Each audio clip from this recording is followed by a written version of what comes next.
José Carlos González Hurtado, bienvenido al Purgatorio. ¿Cómo estás? Muchísimas gracias, Mateo, por traerme al Purgatorio. Sí, este es tu sitio para jugar. Suena. Nunca suelo hacer introducciones a los programas, rara vez, pero es verdad que hoy, como este programa saldrá un Viernes Santo, es importante. Yo, como cofrade que soy, del Cristo de Azotes y Columnas de Málaga de Fusionadas, sí quiero darle un espacio a la palabra, ya que durante la entrevista habrá muchos silencios. Mis padres me regalaron una vez un libro que hablaba acerca del misterio en la pintura, y se entiende que el misterio es lo que no tiene explicación. Pero, y si en este caso lo tiene, porque aunque al parecer de muchos no tenga explicación, todo lo que gira a su alrededor sí lo tiene. Por lo tanto, José Carlos, ¿sigue siendo Dios un misterio? Sí. O sea, en su totalidad, sí, un misterio es algo que no podemos comprender. Si eso lo consideras un misterio, entonces sí, no podemos comprender todo de Dios. ¿La existencia de Dios es un misterio? No. Sí, su existencia tiene enormes evidencias. Entonces, esa parte, si quieres, de Dios, no. ¿Cómo es Dios? Poder comprender a Dios en toda su extensión, sí, es un misterio. Además, lo va a seguir siendo siempre, sencillamente, pues porque no tenemos, ¿sabes? Es como si, para poner un ejemplo malo, ¿sabes? Como si una hormiga intentara entender cómo funcionas tú. No tiene la capacidad para hacerlo, pues el ser humano tampoco tiene la capacidad para entender totalmente a Dios. ¿Y por qué no tiene la capacidad para entenderlo? Porque no somos Dios. Porque no somos Dios. Si fuéramos Dios, lo podríamos comprender. Entonces, el no comprender a Dios, que muchas veces es una piedra de dificultad para personas que son escépticas, lo cierto es que no debería serlo, porque no es más que lógico que un ser humano, que es limitado, no pueda comprender a un ser ilimitado. Lo contrario es lo que sería ilógico. Poder comprender completamente a Dios, una persona que es limitada, pues eso hace que Dios no sea realmente lo que es Dios. Las personas que tienen un problema con eso pueden ser un problema intelectual, como lo que acabo de explicar, o puede ser un problema de soberbia, es decir, oye, yo es que quiero ser Dios, entonces ya me sabe mal no serlo. Y lamentablemente, Mateo, hay más personas de las que uno podría imaginar que efectivamente no creen en Dios simplemente pues porque no quieren estar sujetos a nadie, a una persona, que les diga o que haya sido su creador. Quizás también tiene que ver, ¿no?, con la idea de infinitud. A mí muchas veces se me plantea esto de decir, no, si el ser humano es finito, ¿cómo vamos a comprender la idea de algo que sea infinito? Exactamente. Porque claro, se nos plantea otra pregunta, que es ¿qué vino antes, el huevo o la gallina? Esto es interesante, porque claro, ¿cómo se puede hacer Dios a sí mismo? No, Dios no se hace a sí mismo. Voy a refrasear, si quieres, la pregunta. Uh-huh. La pregunta es, bueno, entonces, ¿quién creó a Dios? Si Dios creó todo, entonces, ¿quién creó a Dios? Y esa pregunta viene de una mala comprensión de lo que es Dios. Dios es el que es. ¿Qué quiere decir esto? Su esencia es la existencia. A diferencia de ti y de mí, cuya esencia es la contingencia. Es decir, nosotros pasamos de no estar a estar y de estar a no estar. Uh-huh. Y por lo tanto somos contingentes, que quiere decir que no somos necesarios. El mundo podría seguir perfectamente sin mí, por mucho que a mí me moleste, y a lo mejor hasta incluso sin ti, por mucho que nos moleste a los dos. Pero lo cierto es que no puede seguir sin Dios. Entonces, Dios es el que es. Dios siempre existió. Eso es difícil de entender, pero muchas veces los materialistas, que son, digamos, los escépticos, y el materialismo es falso, y está demostrado por la ciencia que es falso. Pero hubo una época en que se pensaba que la materia era eterna. Es decir, era lo que se llama el universo en estado estacionario. Como decía Platón, por ejemplo. Sí, había algunos que... Parménides pensaba también, que la materia era eterna, pero ahora sabemos que no es así. La materia surgió hace 13.700, 13.700 o 13.800 millones de años. Pero estos materialistas no tenían problemas, si lo piensas, Mateo, en imaginar una materia eterna. Y sin embargo, algún materialista sí tiene un problema con imaginar un Dios eterno. ¿Qué quiere decir eso? Que no tienen un problema con el concepto de eternidad. El problema que tienen es el concepto de eternidad atribuido a Dios. Con lo cual, realmente lo que están demostrando es que lo que no quieren es creer en Dios, porque la idea de eternidad sí la aceptan siempre que se atribuya a la materia. Pero cuando la materia se demuestra, la ciencia demuestra, no es eterna, dicen, pues entonces Dios no puede ser eterno. Oiga, ¿no me había dicho que antes aceptaba perfectamente una materia eterna? O sea, Fred Hoyle, por ejemplo, que era uno de los que propuso el universo en estado estacionario, él no tenía problema con la materia eterna, tuvo problemas con la existencia de un Dios eterno, hasta que luego se convirtió y llegó a la conclusión de que efectivamente necesariamente tenía que haber un Dios. Pero vamos, para contestar a tu pregunta, cuando el Dios, de hecho el Dios cristiano, el Dios judío, se presenta a Moisés y Moisés le pregunta, oye, ¿tú quién eres? ¿Cómo les digo a los israelitas que eres tú? ¿Quién les digo que eres? Fíjate que él dice, yo soy. Diles, yo soy, ha estado contigo, Yahweh. En hebreo, Yahweh es yo soy. Fíjate que hasta la propia Biblia, que es algo increíble, la propia Biblia nos está diciendo algo que después sabremos, que la materia no es eterna y que Dios sí es eterno, que su esencia es existir. Entonces Dios es el que es y por tanto no tiene tiempo. Pero además eso también, si quieres, casi lo corrobora la física. Porque cuando el Big Bang aparece hace 13.800 millones de años, no solo aparece la materia, sino el tiempo. Y esto es más difícil de entender, Mateo. Es decir, el tiempo no es eterno, no es infinito. La materia, el tiempo, el espacio tienen un momento de creación y eso es cuando aparece el Big Bang. Si el tiempo es algo creado, aquel que creó el tiempo tiene que estar fuera del tiempo. Tiene que ser atemporal. Si el espacio es algo creado, aquel que lo creó tiene que ser fuera del espacio. Y si la materia fue creada, aquel que lo creó tiene que ser no material, es decir, espiritual. Si te das cuenta, incluso la propia física nos está apuntando diciendo, aquel que creó todo lo que estamos no es ni material, ni espacial, ni temporal. ¿Por qué hay algo en lugar de nada? Entonces? Eso lo preguntaba Leibniz. Es una pregunta muy buena. Muy buena. No hay ninguna razón objetiva para que haya algo en lugar de nada, al margen de la voluntad de ese que llamamos Dios. De hecho, es una pregunta que el ateísmo o el escepticismo no puede contestar. ¿Por qué hay algo en lugar de nada? Leibniz era un filósofo cristiano y también muy creyente, que efectivamente llegó a través de esas paradojas a decir, si hay algo en lugar de nada, es que ha habido alguien, ese que llamamos Dios, que ha querido. Es decir, ha habido un deseo de ese alguien para que haya algo, porque no es necesario. Nosotros no somos necesarios. Pero ese alguien no es ese, no es corpóreo. No es espiritual. Pero claro, cuando hablamos de espiritual en el universo, ¿a qué nos referimos? ¿A qué fuerza mayor? Porque Dios podría ser entendido ¿Qué es tu alma? Espiritual. Supongo que mis pasiones. No, tu alma es espiritual. Tus pasiones es otra cosa. ¿Qué es tu alma? Tú eres cuerpo y alma. Es decir, eres materia y espíritu. Eres materia y espíritu. Aristóteles, pero vamos, eres materia y espíritu. Y lo que ese espíritu, entonces el ser que creó el universo es un ser no material. Fíjate, lo que nos dice incluso la ciencia, nos dice más. Ya hemos dicho, no puede ser ni material, ni espacial, ni temporal, porque creó todo el espacio, materia y tiempo. Pero, además tiene que ser eso que llamamos omnisciente. ¿Por qué? Porque las posibilidades de que el universo, después de aquello que llamamos el Big Bang, fuera mal, eran prácticamente infinitas. Lo lógico, lo estadísticamente probable, muy probable, es que después de eso que llamamos el Big Bang, el universo hubiera colapsado. Y sin embargo no lo hizo. ¿Por qué?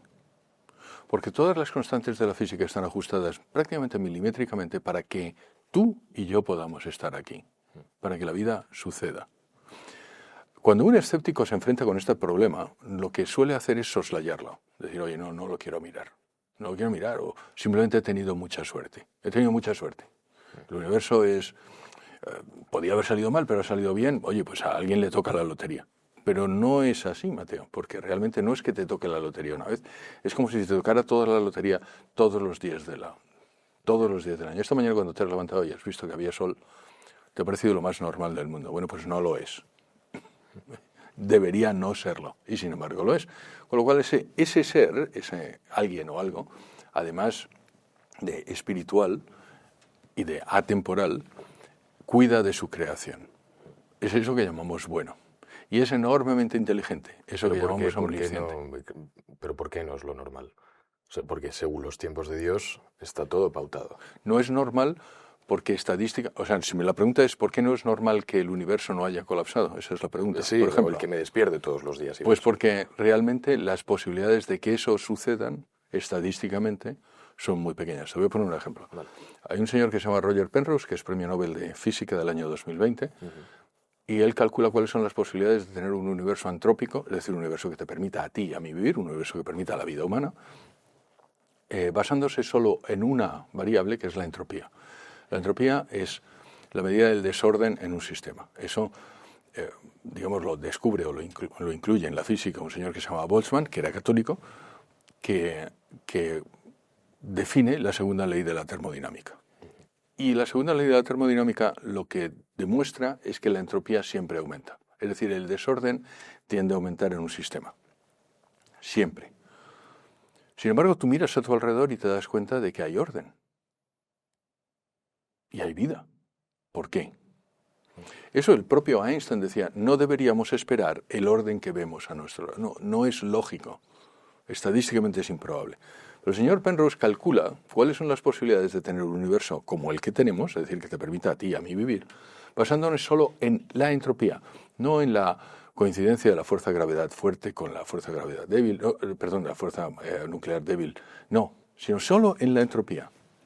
Él calcula cuáles son el número de bariones en el universo, 10 elevado a 80, cuál es la entropía del barión, 10 elevado a 43, en total 10 elevado a 123.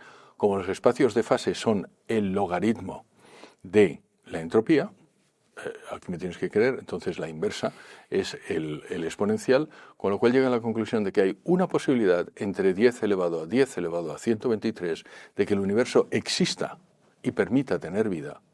Una entre 10 elevado a 10 elevado a 123. Mira, Mateo, ese número es tan grande que no existe un ordenador capaz de calcularlo. Es decir, la posibilidad de que tú y yo estemos aquí, lo dice el señor Penrose, es 0,000000. Y tantos ceros como átomos hay en el universo. Vamos a hacer una breve presentación ahora, sí. Me parece muy bien para haber roto el hielo. José Carlos, has sacado este libro, bueno, ya tenías uno anterior, Sí. Jesús es Dios. Eres teólogo, hablas acerca y probando científicamente la existencia de... Yo no soy teólogo, no es un libro de teología. Yo estudié teología, pero no me considero teólogo. Sí. De hecho, es un libro que propone efectivamente las evidencias de que Jesucristo es Dios, desde la ciencia, desde la arqueología, desde la historia. Y, claro, hablando de la existencia de un Dios que es mediador, también un Dios que decide, que juzga, que tiene un cielo, que tiene un infierno, que tiene un purgatorio. No podría darse, me he quedado con la idea, tenemos que hablar de lo de Platón, no podría darse que Dios fuese un demiurgo, un Dios creador, simplemente haya ordenado y haya dicho, bueno, pues por las cosas que sean, tengo la materia, tengo la idea... Y os dejo, muchas gracias. Y de ahí la idea de libertad. Bueno, eso es una posibilidad, pero no es la posibilidad con más probabilidades. Ni siquiera, si quieres, hay, como tú sabes, yo soy católico, entonces los católicos creemos en tres cosas. Ahora creemos en muchas cosas, pero muchas menos de las que creen los ateos. Por ejemplo, los católicos creemos en menos cosas o tenemos menos dogmas que un ateo. Pero para resumirlo, creemos Dios existe, Jesucristo es Dios y la Iglesia Católica es la que fundó Jesucristo. Este libro trata de la segunda parte, de cuáles son las evidencias de que Jesús es Dios. El primer libro trata de las evidencias de que Dios existe. Todo lo que hemos hablado hasta ahora es puramente, oye, no hablo de Jesucristo, oye, ha tenido que haber un Dios creador. Necesariamente tiene que haber un Dios creador. Y la ciencia demuestra que necesariamente ha tenido que haber un Dios creador, y eso lo demuestra en los últimos 50 años en prácticamente todas las ciencias, desde la biología hasta la física. Ahora, ¿por qué no puede haber sido por qué el deísmo, que es un Dios que nos crea y simplemente nos deja, no es una opción viable, porque no parece que así que haya funcionado aquel que nos creó. Te pongo un ejemplo. Hace 8.000 millones de años el universo tenía que haber colapsado. Y sin embargo aparece una cosa que se llama la constante cosmológica, que hace que el universo se expanda. ¿Por qué? Es decir, alguien interviene para que el universo vaya en la dirección que ello, cree. Y esa constante cosmológica está afinada a 120 dígitos, es decir, 0,000120 veces y al final 139. No hay nadie en física que piense que la constante cosmológica está ahí por casualidad. Es decir, ha sido diseñada por alguien o algo. Ese alguien o algo que quiere que el universo esté en una dirección. Pero ahora vamos a Jesucristo. Si aceptamos que Jesucristo es Dios, y las evidencias sugieren que lo más probable es que lo sea, entonces evidentemente Dios no nos dejó. Y eso es una fantástica noticia. Y puesto que esto además se va a presentar el Viernes Santo, es una magnífica, extraordinaria, es la mejor noticia de la historia de la humanidad. Porque además es inconcebible, Mateo, que Dios, aquel Dios de la creación, aquel Dios del Big Bang, el Dios del universo de 9.000 millones de años luz de extensión, ese Dios se ha hecho como tú y como yo para darnos vida eterna. Y entonces, ¿por qué nos sobra mundo y nos falta alma? Eso cada uno tiene que responder eso.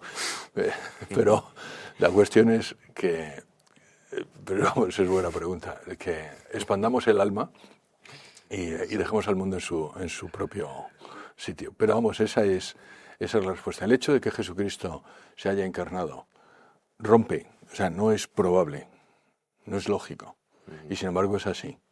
Y las evidencias demuestran que Jesucristo es aquel que dijo ser Dios. Y sin embargo es un escándalo, porque si yo fuera Dios, yo no lo haría.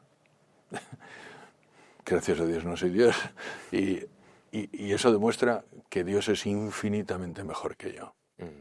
¿Es lícito, si es la palabra correcta, pensar que esto no es así? Sí, claro, por supuesto. Aun con la evidencia enfrente. Te voy a decir, ¿qué es? Porque muchas veces que la gente dice, bueno, la palabra evidencia... Bueno, la evidencia es este libro, por ejemplo, u otros muchos escritos acerca del tema. Sí. Vamos a ver, el hecho de que haya evidencias no significa que sea evidente. Y eso es un problema que también la gente tiene que entender. No significa... ¿Es evidente que ahora es de día? Sí, es evidente. Es evidente que además no tienes que hacer ningún esfuerzo de voluntad para aceptar esa evidencia. ¿Es evidente que tu padre es tu padre?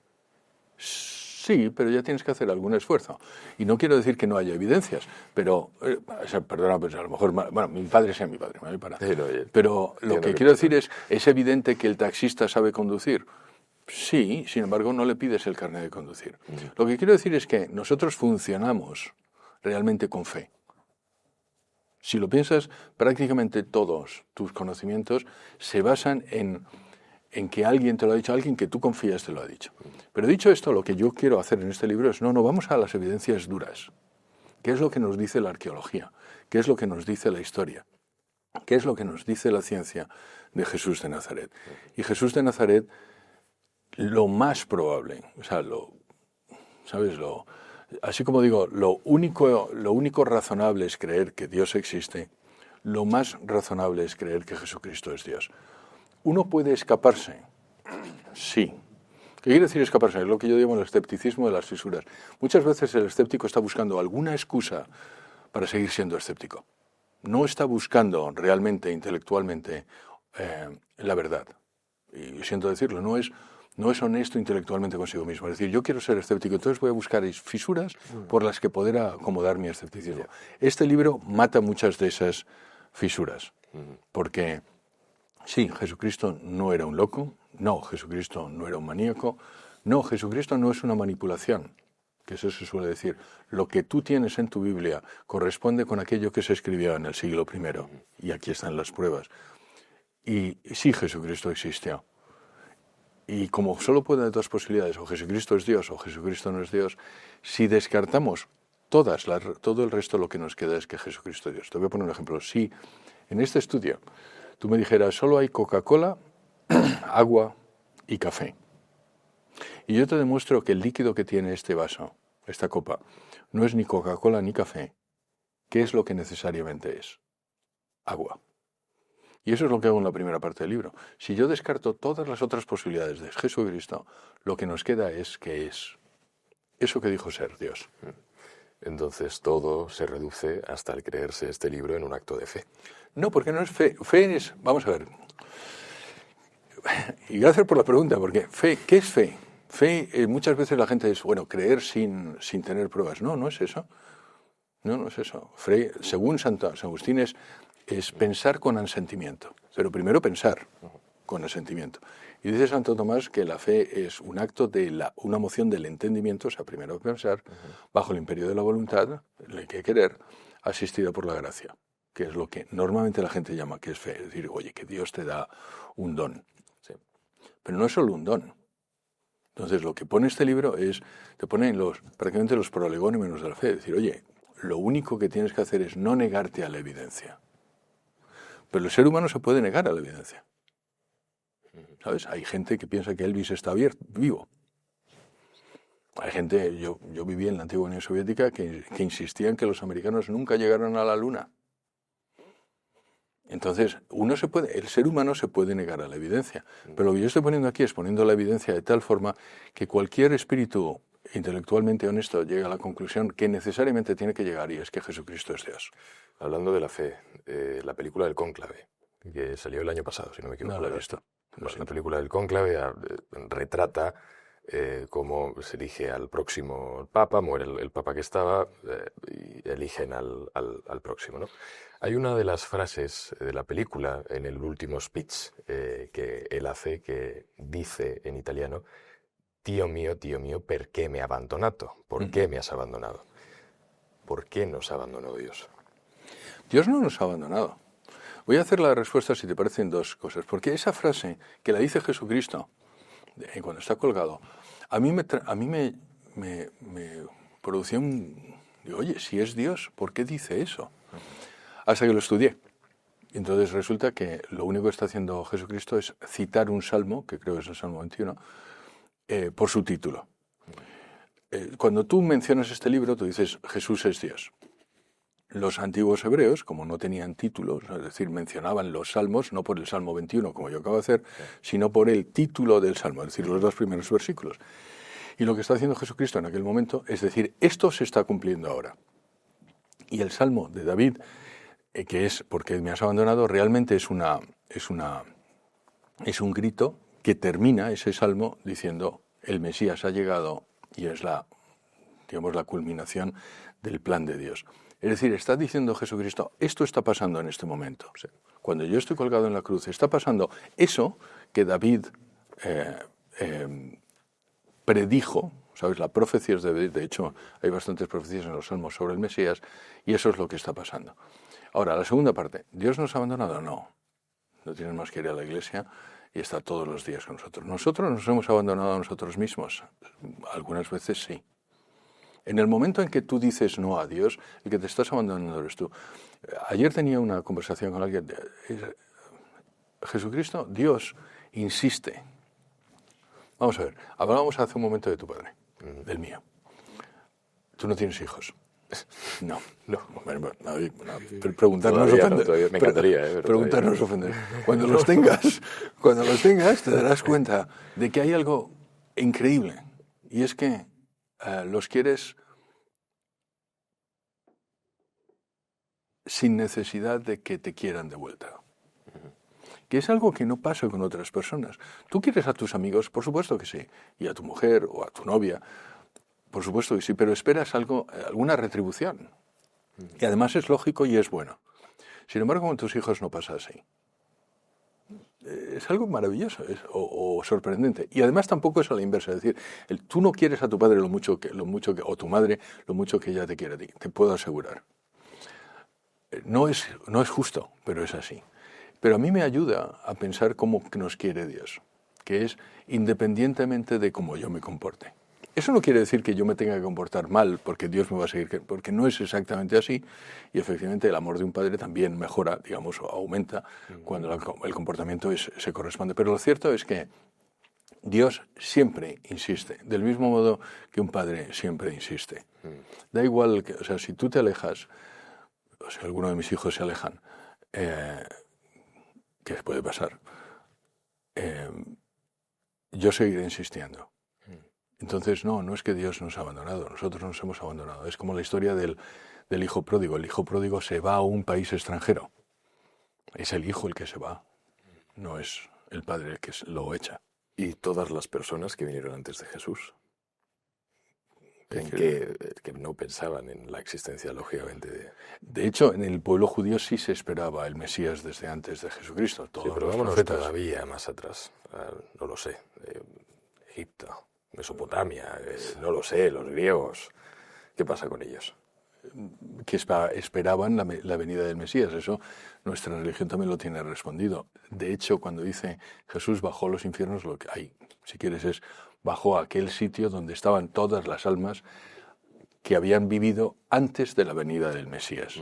Entonces, Moisés, en puridad, no podría llegar al cielo antes de la venida del Mesías. Entonces lo estaba esperando. Todas esas almas, en nuestro credo, en el credo y de Jesucristo, bajó a los infiernos. Hay adínferos realmente. Entonces no es el infierno, digamos, hay como dos infiernos, para decirlo así, para entendernos. Estaba la Gehenna y el ínferos. Es una mala traducción. No, adelante, esto me interesa simplemente que hay una, donde estaban las almas esperando la venida del Mesías, es lo que se llama ínferos, que no es la Gehenna, que no es donde las almas ya penan. Vale. Entonces va a recoger, lo que hace el Mesías es recoge todas esas almas que estaban esperando su venida. Nietzsche decía que Dios ha muerto y nosotros lo hemos matado. ¿Hemos fabricado dioses a nuestra imagen y semejanza? Nietzsche era un idiota. Alguien lo tiene que llegar a decir ya, porque francamente ha hecho mucho daño. ¿Sabes cómo murió Nietzsche? Abandonado de todos en un hospital sifilítico, loco, babeando y escribiendo sobre Jesús. Jesús, con una obsesión. Ha hecho mucho daño. Y una de las cosas que hemos hecho mal en la civilización occidental es poner en pedestales personas que nos han hecho daño. Y Nietzsche tenía un problema. De hecho, hay un autor que se llama Paul Bitz que habla lo que creen los que no creen. Él era ateo. Y menciona a Nietzsche, y menciona a Marx, y menciona a Feuerbach, y menciona a Voltaire, que son personas que estaban enfadados consigo mismos, estaban enfadados con Dios y tenían la necesidad de que otros no creyeran porque bueno, pues por su inquina. Y han hecho mucho daño. Entonces, ¿hemos fabricado a Dios? Pues mira, no lo sé, sí, supongo que sí. O sea, hemos fabricado algunas imágenes sobre lo que debería ser Dios. Pero mi consejo, del mismo modo que no comes comida basura porque va a sentarte mal, y tenemos más cuidado en lo que comemos, y eso está bien. Entonces, oye, vamos a limitar el café o vamos a limitar no sé qué, porque eso... También leer determinadas cosas nos hace mal. Yo no estoy a favor de la censura, que no se me malinterprete, pero lo cierto es que la autocensura, del mismo modo que pues no te comes 17 hamburguesas al día por mucho que te apetezca, yo creo que leer de determinadas personas que además se sabe que vivieron mal y que tuvieron una vida lamentable, o sea, y Nietzsche es uno, y mira cómo terminó, pues francamente no es un modelo para mí para seguir. Y yo he leído a Nietzsche. Pero no sería quizás caer en algo un poco perspectivista. ¿Por qué? Hombre, si solo nos centramos en un tema de conversación y no leemos o intentamos... No, el tema de conversación puede ser todos. La cuestión es, pasa lo mismo, insisto, que la comida. Del mismo modo que tú eliges la comida que no te va a hacer mal, pues la lectura te puede hacer mal. O sea, que de alguna forma hay que poner también parcelas A mi juicio, cada uno puede tomar las decisiones que tome, que quiera. Es decir, oye, hay gente que no pone límites al número de patatas fritas que come, ¿sabes? Sí. También hablando de Nietzsche, aunque sea un tema no, es fenomenal. Que no te encante. Es verdad que Nietzsche hablaba también del lenguaje y decía que era un río que no paraba de correr y que nosotros construíamos un castillo por encima, ¿no? Las matemáticas, muy interesante, sobre todo hablando de un libro que prueba la existencia de Dios basándose en las matemáticas. ¿Son las matemáticas un invento nuestro o es un lenguaje que ya está creado por alguien? No son un invento nuestro, y además la existencia de la matemática demuestra también la existencia de Dios. Te lo voy a explicar. Los artificios matemáticos se descubren o se inventan, Mateo. Desconozco. Se descubren. Del mismo modo que cuando los españoles llegamos a América la descubrimos, no la inventamos. ¿Qué quiere decir eso? Que tú y yo, separadamente, podemos llegar a la misma conclusión matemática, llegando al mismo, y además de hecho ha pasado al mismo artificio matemático, podemos comprender la matemática separadamente, porque la matemática es objetiva, externa a nosotros e independiente de nuestra voluntad. Del mismo modo que América para los españoles era objetiva, independiente de nosotros y externa a nuestra voluntad. ¿Quién ha hecho la matemática? ¿Quién ha puesto los artificios matemáticos para que nosotros los descubramos? Por lo que son artificios puramente intelectuales. ¿Quién lo ha hecho? Pues ese es el que llamamos Dios. Hay otra observación. Hay un señor que se llama Esteban Wigner, que es Premio Nobel de Física. Y curiosamente se hizo más famoso por lo que te voy a decir que por lo que hizo el Premio Nobel. Escribió un documento que se llama más o menos algo así como la milagrosa aplicación de las matemáticas a la física. Y fíjate lo que él decía. Te lo voy a intentar resumir. Él decía, vamos a ver, la física trata sobre los hechos materiales. Es decir, cómo se comporta la materia. La matemática es puramente intelectual. ¿Por qué la matemática funciona con la física? ¿Por qué utilizamos artificios matemáticos? ¿Por qué utilizamos herramientas matemáticas en la física y funciona? No debería ser así. Si lo piensas, y eso llevó a mucha gente a darse cuenta de decir, es verdad, la física, que es sobre lo creado, utiliza la matemática, que es puramente intelectual, y sin embargo funciona. La fuerza de la gravedad. Él decía, por ejemplo, da igual que lo tires desde la Torre de Pisa, hace 500 años, o ahora, desde una de las torres de Madrid, la velocidad de la gravedad es siempre igual. ¿Por qué? Y además podemos utilizarlo la matemática. Él decía, no es lógico que unos instrumentos intelectuales funcionen sobre la materia, salvo que quien haya creado la materia sea el mismo que haya puesto esos instrumentos intelectuales. Una vez más nos lleva a la existencia de Dios. Cuando Gödel, que es probablemente el matemático más importante de la historia de la humanidad, se empieza a estudiar esto y llega a los teoremas de incompletitud, él llega y termina diciendo, esto demuestra que el materialismo es falso. ¿Cómo se explica un milagro? ¿Qué es un milagro? Un milagro es algo que ocurre que no tiene explicación. Muy bien, vamos a poner, tienes razón, eso es mirado desde donde pasa, pero mirado si quieres una definición sería, es una intervención prodigiosa y significativa de Dios sobre las causas de la naturaleza. Una intervención prodigiosa y significativa de Dios sobre las causas de la naturaleza. ¿Qué es lo que es necesario, por tanto, para que haya un milagro? Que exista Dios. Cuando alguien niega la existencia de los milagros, no es más que un proxy para decir está negando la existencia de Dios. Porque si existe Dios, ¿cuál es el problema de que haya un milagro? Ninguno. Dios puede intervenir sobre las causas de la naturaleza de forma prodigiosa.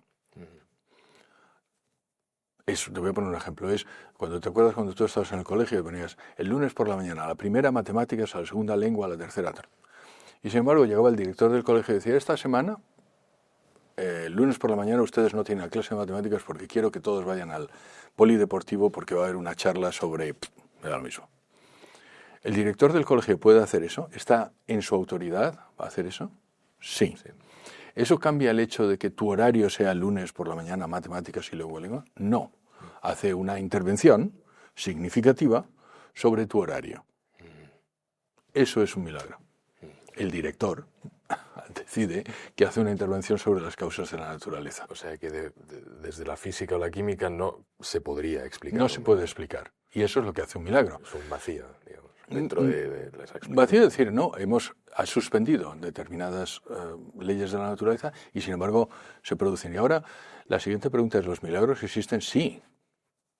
Solo una persona muy obcecada no se da cuenta de que, muy obcecado, muy ignorante. Mire usted, vaya usted a Lourdes y verá que hay curaciones hoy que son sorprendentes. Te voy a poner otro ejemplo. ¿Quién es el que dice que los milagros no existen? Los filólogos. Y sin embargo, los médicos, hay un estudio que lo pongo aquí, el 91% de los médicos, el 91% de los médicos norteamericanos creen que los milagros existen. Y sin embargo, si le preguntas a un filólogo clásico, ya no, los milagros no existen. Bueno, que alguien sabrá mejor lo que es una curación milagrosa. El 55% de los médicos en Estados Unidos dicen que ellos han visto un milagro. ¿Y tú has visto un milagro? No. ¿Sería una fortuna? No lo sé. Sí, si viene de Dios necesariamente sí. Pero tengo fíjate, hay un ahora amigo, casi lo considero, una persona que me entrevistó un par de veces en un podcast, que fuera del podcast me dijo que él lo había observado. Y me contó la historia, es verdad, es un hecho milagroso de una curación de una pierna que él la vio en un aeropuerto, me parece, en una estación de tren. Una persona como tú, como yo, de este mundo, dice, no, José Carlos, yo lo vi. O sea, invocamos a nuestro Señor, dijimos, por favor, necesitamos que este señor se cure, y este señor, la pierna le creció. Entonces, y es un tipo normal, quiero decir que no es, ¿sabes? Porque muchas veces, no, esto es una alucinación. No, mire, no es una alucinación. Cuando los médicos dicen, esta señora tenía cáncer incurable, va a Lourdes y se ha curado, y hay un médico que además probablemente no es católico, y dice, sí, mire, yo no sé por qué, pero se ha curado. Ha bebido el agua, o se ha bañado, o lo que sea, o ha rezado, o ha invocado no sé qué santo, y se ha curado de un tumor que era... No, sí, o sea, hablando de... Es que no quería que se me fuese sobre el tema de las alucinaciones. No sé si te preguntarán mucho acerca de esto, pero a mí me parece... También hemos mencionado a Santo Tomás, ¿no? Santo Tomás llegó a un punto de su vida en el que borró y tiró la gran mayoría de cosas que tenía porque supuestamente se le apareció... Bueno, tuvo un éxtasis. ¿Qué es un éxtasis? Pues no lo sé porque yo no lo he estado, pero por lo que me cuentan, y por lo que he leído de Santa Teresa, de Santo Tomás, es la visión beatífica de Dios. Y efectivamente a mí me parece impresionante porque yo no creo que haya habido una persona más inteligente en toda la historia de la humanidad que Santo Tomás de Aquino. Yo me acuerdo de haber llorado cuando leía la Suma contra Gentiles de profundidad. O sea, es como... Tenía una mente que era capaz de entender todo, ¿sabes? Cada uno de los detalles, iba argumento por argumento cerrando puertas, ¿sabes? Y abriendo. Espectacular. O sea, yo no creo que haya habido una mente tan brillante como Santo Tomás de Aquino. Y fíjate, tal como tú has dicho, llega al final de su vida, o casi al final, ve a Dios y dice, todo eso que he escrito, se lo dice a su secretario, no es más que paja. Y no hay nadie que haya escrito mejor sobre Dios que Santo Tomás de Aquino, a mi juicio. ¿Vale? Entonces, ¿cómo debe ser Dios? A ver, si la persona más inteligente que haya existido probablemente en la historia de la humanidad considera que todo lo que ha escrito no es más que basurilla en comparación con lo que ha visto. ¿Qué te hizo a ti creer en Dios? Vamos a ver, esa pregunta tiene dos o más respuestas, pero voy a intentar.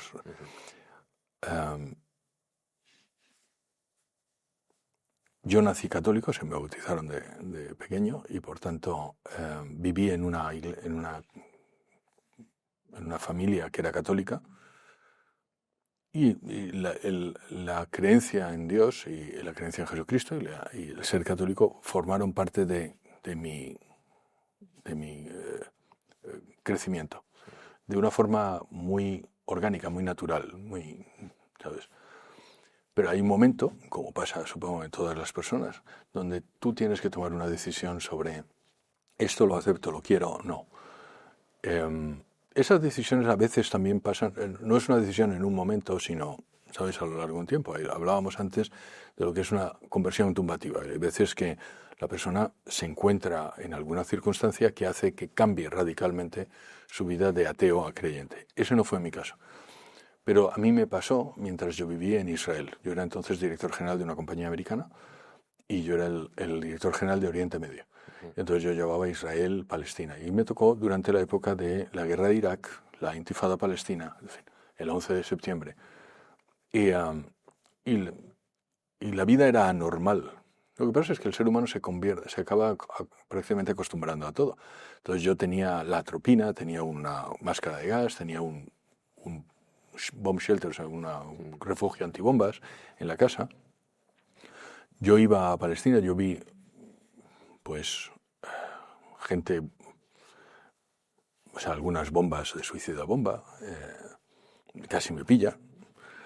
Y yo creo que en esas circunstancias, con toda seguridad, en esas circunstancias es donde yo me tomé más en serio mi fe. Es decir, tomé la decisión de que no podía ser algo como la corbata que me pongo, sino que ser católico, y además es exactamente eso, Mateo, ser católico es lo que eres. Es lo que decía San José María, unidad de vida. Yo no puedo ser católico el domingo y no el lunes o el martes. Entonces, mi adscripción, o si quieres, mi creencia en Dios, mi amor por Dios, es algo que todos los días lo manifiesto. Y tengo una relación con Jesucristo que todos los días procuro. Del mismo modo como la tengo con mi mujer, o sea, en el sentido de que yo por la mañana temprano lo primero que hago es darle gracias a Dios. Hablábamos antes de lo raro que era que nos levantáramos, pues yo soy consciente de que me ha dado un día más de vida. Y se lo agradezco. Y se lo ofrezco. Y en cada momento, en la medida de lo que puedo, en este momento, por ejemplo, le estoy dando gracias a Dios por tenerte aquí delante y por tener esta entrevista. Y eso a Él le complace. Hablando de los jóvenes, tú ya naciste creyendo en la Iglesia. Vamos a hablar un poco de esto que está ocurriendo, de esta ola de jóvenes generación Z, más o menos de mi edad, entre los 18 hasta los 23 años aproximadamente, que se están convirtiendo al cristianismo. ¿Es esto una moda pasajera y por qué se da? Nunca es una moda pasajera. O sea, el cristianismo va a seguir así hasta el fin de los tiempos. Muchas veces se ha dicho tantas veces, ¿sabes? Voltaire, otro tipo que no era demasiado brillante a mi juicio, escribió, dice, dentro de 100 años, cuando se murió, dentro de 100 años las Biblias se venderán como objetos de anticuario, ¿sabes? Y la gente se preguntará qué es esto. Y no se venden como objetos de merchandising. Exacto. Pero, bueno, no, de merchandising no, se venden para leer. Pero fíjate lo que es gracioso. Eso lo dice, y 100 años después, en esa misma casa donde Voltaire vivió, es una fábrica de Biblias. O sea, fíjate lo que hace la providencia para darle, ¿sabes? Hasta alguien lo llamaría karma, pero vamos, no es realmente karma, es la providencia, es decir, y ahora, sobre la generación Z. De hecho, lo que ha pasado es que la generación anterior, los millennials, ha sido la generación más descreída probablemente de la historia. Por muchas razones, porque yo creo que les han empujado a ello en muchas ocasiones, luego ellos han aceptado el qué dirán, entonces muchos eran más creyentes de lo que decían, pero no lo manifestaban, entonces tenían miedo Y la generación tuya, la generación Z, y la que viene después, pues les importa un bledo el qué dirán. Y además me parece fenomenal, o sea, tu objetivo en la vida, Mateo, es ser feliz. Y esto es algo tu objetivo en la vida es ser feliz, y solo va a depender de ti. O mayormente va a depender de ti. Entonces, si dejas que el periodista de turno, o el filólogo de turno, o el periodista, me da igual, el político de turno, te diga en lo que tienes que creer, cómo tienes que vivir, no vas a ser feliz. Lo será él a lo mejor, no lo sé, pero lo cierto es que no. Tú tienes una responsabilidad sobre tu vida y tu objetivo es ser feliz. Y voy a citar a San José María otra vez.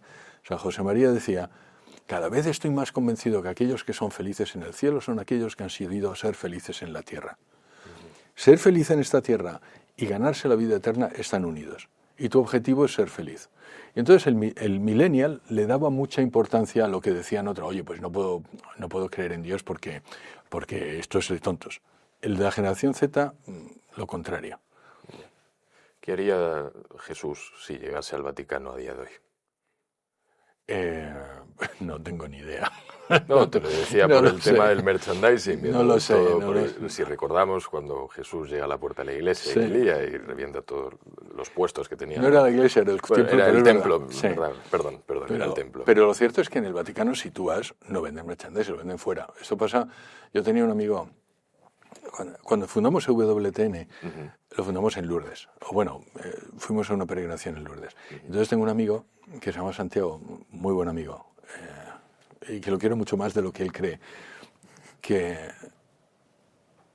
me decía, joder, José Carlos, precisamente, digo yo, y era un creyente, dice, yo es que no me gusta eso por el merchandising, es que hay mucha quincalla y gente vendiéndote rosarios y no sé qué. Y eso es hasta cierto punto cierto. Lo cierto es que ocurre fuera del santuario, no dentro del santuario. La Iglesia no puede mandar a la gente, oiga, usted no ponga una tienda en un sitio donde no es el santuario. O sea, si tú entras en el santuario de Lourdes, lo único que te venden es velas. No venden quincalla, ¿no? Ahora todas las puertas, todas las calles que van, sí están llenas de tiendas que te venden rosarios, imágenes y tal. ¿Pero eso por qué? Pues el ser humano intenta sacar beneficio. Cuando hay mucha gente que va a Lourdes, oye, pues mucha gente intenta venderles a ellos. Yo soy Dios enfadado, Jesús, Dios, entendamos como... Yo no creo que esté enfadado. Nosotros. No creo que esté enfadado. De hecho, nos debería hacer pensar, fíjate que los pobres, hay gente que pide dinero, muchas veces se ponen delante de las iglesias. Hasta donde yo he visto, no he visto ningún tipo pidiendo enfrente de la puerta de un sindicato o de un partido político. ¿Por qué una persona considera que una persona que va a la iglesia es más generoso y tiene una proclividad mayor a darme un dinero que si está delante de un partido político? O sea, ¿por qué? Por la misma regla de tres, el pobre, o sea, la persona que pide dinero, debería ponerse delante del sindicato. Digo, oye, pues no es gente que está muy preocupada por, supongo, vaya. Entonces, política y religión no deberían de ir de la mano. La política de partidos. Partidistas, sí. La política de partidos y la religión no deberían ir de la mano. La política y la religión sí. ¿Y por qué se politiza, en este caso, el cristianismo como algo de derechas? No sé quién lo dice eso. Hombre, lo vemos todos los días. Pero lo cierto es que o sea, insisto, la política de partidos con el cristianismo no cuadra. La política sí cuadra con el cristianismo. ¿Qué? Porque la política es todo aquello que nos importa en la sociedad. Y el cristianismo es una religión a la que le importa el hombre entero y por tanto también le importa las leyes que hay y cómo vivimos.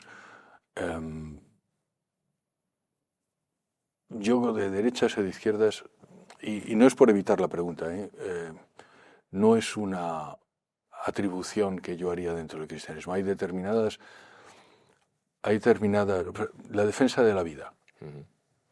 La defensa de la vida es... ¿Crees que no debería de politizarse, por ejemplo, la defensa de la vida? O sea... No, yo creo que sí. O sea, yo creo que todos deberíamos defender la vida. Oye, a mí lo que me gustaría es que todos los partidos defendieran la vida. A mí lo que me sorprende es que haya determinados partidos que digan, no, yo voy a matar a un niño no nacido, o yo voy a matar a un señor, a un adulto que ya no produce, o a un viejecillo que... A mí eso es lo que me produce ¿sabes? Un escándalo. A mí lo que me sorprende es que hay algunos partidos, demasiados pocos y demasiado poco, que digan, y ya no solo los partidos, sino la gente en la calle, que no digan, oye, teniendo en cuenta que el ser humano está demostrado que es ser humano desde el momento de la concepción, por si acaso alguien tiene alguna duda, en el primer libro pongo todos los datos que vienen a demostrar eso, desde el punto de vista biológico no hay ninguna duda, Mateo, que el ser humano aparece desde el momento de la concepción, porque nos lo cargamos. Podemos decidir matarlo, como del mismo modo que todas las sociedades antiguas decidían matar a los esclavos, pero lo que no podemos decir es que no es un ser humano. Como sociedad podemos decir, no, pues mira, nos sobran niños, vamos a matar. Me parece una barbaridad, pero es un escándalo, pero lo que no podemos evitar decir es que es un ser humano. ¿Y entonces hasta dónde llega la libertad que Dios nos ha dado? Con la libertad podemos hacer lo que queramos, también podemos obrar mal. Ahora lo que no podemos decir es que cualquier cosa que hagamos, puesto que ejercemos la libertad, es buena. Lo que tú estás, parece, apuntando, decir, oye, hacemos cualquier cosa y esa cosa es buena. No, en el uso de nuestra libertad realizamos cosas malas. La historia está llena de ello. Los comunistas, cuando metían a gente en el Gulag, estaban ejerciendo su libertad y nadie cree que eso fuera bueno. Bueno, nadie. La mayoría pensamos que aquello no fue bueno. Los nazis, cuando metían a alguno en los campos de concentración, la mayoría pensamos que eso no era bueno y ejercían su libertad. O sea, el ser humano, con el ejercicio de su libertad, puede realizar obras nauseabundas. Yo creo que a esta generación, a tu generación, a mi generación, nos van a juzgar muy mal, dentro de no tanto, cuando vean las leyes del aborto que hemos tenido, las leyes de la eutanasia que hemos tenido. Porque objetivamente estamos matando a seres humanos. Y eso ahora que parece que, bueno, pues no, miremos para otro lado, dentro de 100 años alguien dirá, qué barbaridad, las barbaridades que hicieron estas personas. Del mismo modo que ahora juzgamos muy mal a los belgas cuando estaban matando personas de color en África, y aquello fue una barbaridad. En aquel momento, a los belgas, lamento señalar ahora a los belgas, pero vamos, los británicos que mataban a los indios pues no les parecía mal. Sin embargo, ahora lo vemos con la perspectiva de decir, bueno, aquello estuvo muy mal. Una sociedad que permitió aquella, muy mal. ¿Y la evangelización en América? ¿Qué? Cuando desde España fueron a evangelizar a América también está mal visto a día de hoy. No sé por qué, yo creo que hay mucha... O sea, que debería estar mal visto o no. No. ¿Y por qué lo otro sí? Vamos a ver, porque los españoles no llegamos a América, lo siento, y nuestras leyes de Indias precisamente son las, o sea, sin entrar en datos, pero nuestras leyes de Indias son las leyes más protectoras de los naturales que han existido hasta el siglo XX. Entonces, la Reina Católica decidió que aquellas personas eran como tú y como yo, con los que venían en la península. Entonces, es mucha demagogia lo que se dice ahora del indigenismo. Hay un libro que se llama Nada por lo que pedir perdón, que aconsejo a cualquier persona que se lea. Y además, pues, por un autor argentino. Vamos a ver, en toda colonización o en todo acto humano, prácticamente, o todo acto humano social, siempre hay excesos y hay cosas malas. Da igual, incluso en esta entrevista, en cualquier cosa, nada es perfecto. Pero es enormemente injusto mirar un grano y calcular y decir, bueno, como tiene un grano, todo es malo. ¿Y hubo algún exceso en la colonización española? Seguro que sí. No, y seguro, cuando digo 100% seguro. Pero la colonización española fue mayormente benéfica. 100% seguro que sí. Te voy a poner otro ejemplo. Los romanos vinieron a España. ¿Colonizaron España? Sí. ¿Hicieron excesos? Muchos. De hecho, muchos más que los españoles hicieron en América. Sin embargo, el balance de la romanización española es positivo, sin duda ninguna. Sin duda ninguna. ¿El balance de la colonización española de América es positivo? Sin duda ninguna. Hay que recordar que grandes partes de la civilización de entonces, indias, eran antropófagos. O sea, los aztecas se comían a los tlaxtecas. ¿Cómo es posible que cientos de españoles pudieran conquistar todo un imperio como México? Pues sencillamente porque la mayor parte de los indios que estaban alrededor ayudaron a los españoles a quitar a los aztecas. ¿Dónde se esconde Dios cuando uno llora? Dios no se esconde. Y menos cuando uno llora. No, no se esconde. No. ¿Y dónde está? En un sagrario. En un sagrario. Mi sugerencia es, si alguien tiene... está presente, él nos lo dijo. Está presente. Cuando 2 y más de vosotros estáis juntos, yo estaré en medio de vosotros. Los cristianos muchas veces no nos tomamos suficientemente en serio a Jesús. Creemos que Él es Dios, pero las cosas que dice como... Y lo cierto es que Jesús no puede mentir. Y lo vuelvo a decir, Dios no puede mentir, no puede mentir. Con lo cual, todo lo que dice es verdad. Y cuando Él dice Yo estaré en medio de vosotros hasta el fin de los tiempos. Fíjate, el Evangelio de San Mateo termina con esa frase. Yo estaré con vosotros hasta el fin de los tiempos. Eso es una promesa. Entonces Dios no se esconde. Es verdad que muchas veces el dolor no lo comprendemos. Pero eso le pasa al que cree y al que no cree. Con una diferencia. De hecho, le pasa más al que no cree que al que cree. El que cree ve detrás del dolor una razón y una oportunidad.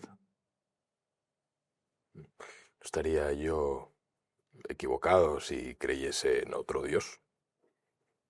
Dime la pregunta. Si yo fuese creyente de Alá, ¿estaría equivocado? Sí, en esa parte sí. Sí. Una vez más, parece casi un escándalo decir, oye, el cristianismo es verdad.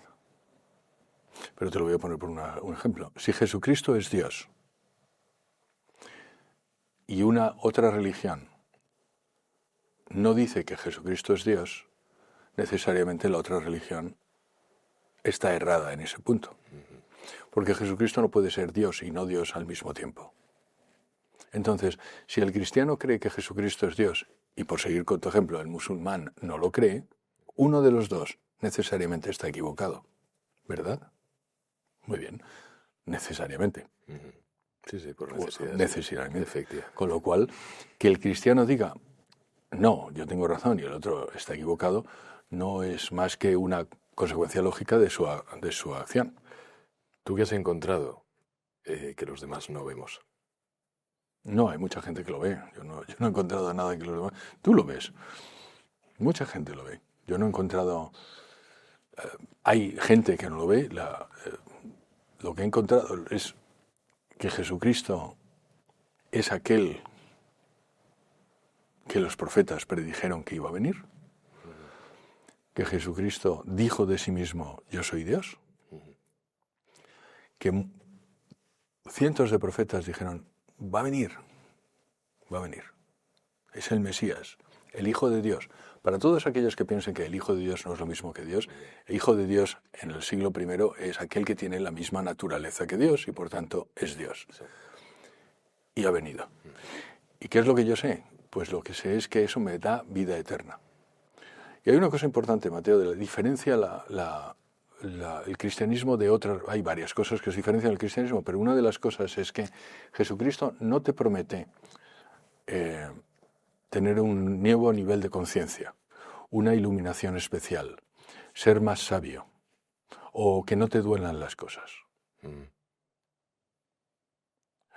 Lo que te promete es vida eterna. Lo que te promete es que, y lo que nos dice es que nuestra casa no está aquí, nuestra casa está en el cielo. Y que simplemente tenemos que pasar. Y Él nos dice, si creéis en mí, fíjate, hace un domingo, si creéis en mí tendréis vida eterna. Una vez más, Jesucristo no puede mentir. Entonces lo que yo sé, y sabemos los cristianos, que los no cristianos no saben, es que somos hijos de Dios y que tenemos una vida eterna que nos ha prometido aquel que lo puede prometer. Tengo que hacerte las preguntas del programa. Te van a hacer mucha gracia. Todo lo que te preguntes de forma metafórica, no lo tomes literalmente. Si tuvieses que enviar a alguien al cielo, porque para ti sea un referente, una persona importante o alguien muy significativo en tu vida, ¿a quién sería? No porque sea un referente. Si tuviera que enviar a alguien al cielo, sería a mí. Pero simplemente por si quieres, es hasta una respuesta egoísta. Porque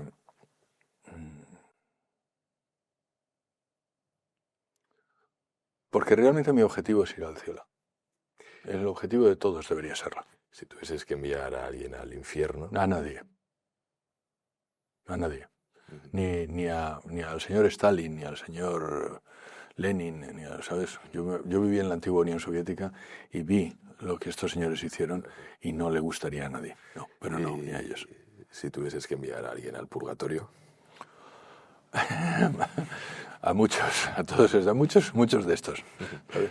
muchos de estos. A todos los que no enviarías al... Sí, pero no enviar es importante, ¿qué es el purgatorio? Esto es muy bueno porque lo pregunto. El purgatorio realmente no es más que la antesala del cielo. Lo digo porque... O del infierno, ¿no? No, del cielo. Solo del cielo. Claro. Del purgatorio no se va nunca al infierno, con lo cual... Bueno, ¿dónde enviarías a alguien a ser juzgado? O sea, a ser juzgado a todos nos van a juzgar. Eso es una de las cosas que también convendría que recordáramos. Yo les digo a los políticos, ustedes pueden hacer lo que quieran, pero esto no es más que un blip y luego van a ser juzgados, así que tengan muchísimo cuidado. El otro día estaba en una presentación delante del alcalde de una gran ciudad y les decía a dos alcaldes y les decía eso. Recuerden que al final nos juzgan a todos y también a los políticos. Y no estoy hablando aquí de la Audiencia Nacional del Tribunal Supremo, estoy hablando del juicio. José Carlos, ha sido un placer. Muchísimas gracias, Mateo. Muy bien y feliz Viernes Santo. Feliz Viernes Santo y feliz Pascua. Que Dios te bendiga.